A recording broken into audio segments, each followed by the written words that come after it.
భయపడుతున్నదంతా నిజమవుతుంది, అనుకున్నదంతా నిజమవుతుంది. తెలంగాణ హక్కులు ఒక్కటొక్కటి దారదత్తం చేసుకుంటూ వస్తుంది కాంగ్రెస్ ప్రభుత్వం గత సంవత్సరాల కాలంగా. ప్రత్యేకించి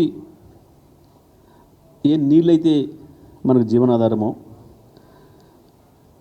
ఏ నీళ్ళనే కేంద్రంగా చేసి కేసీఆర్ గారు 14 సంవత్సరాలు కొట్లాడి తెలంగాణ తెచ్చిండో, ఇవాళ మళ్ళీ అదే నీళ్ళనిచ్చే నదులు మనవి కాకుండా పోయే ప్రమాదం వచ్చింది.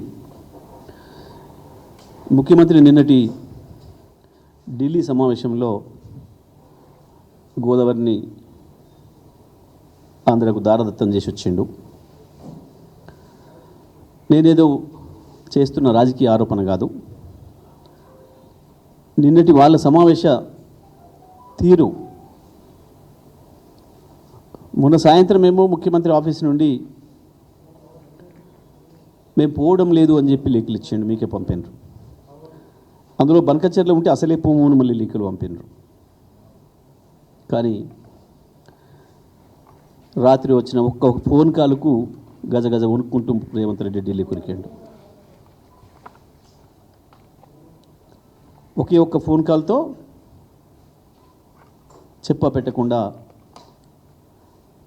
ఢిల్లీకి ప్రయాణమైంది.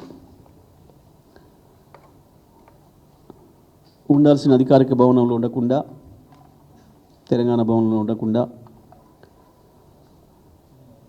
ఒక హోటల్లో ఉన్నదే కేవలం రహస్య సమావేశాల కొరకు, వచ్చిపోయే వ్యక్తుల సమాచారం తెలియకుండా ఉండడం కొరకు. అసలు సమావేశాలు, రహస్య సమావేశాలు రాత్రి వేళలో జరిగిపోతున్నాయి. అక్కడ మాత్రం చాలా స్నేహపూర్వక సమావేశాలు జరుగుతున్నాయి.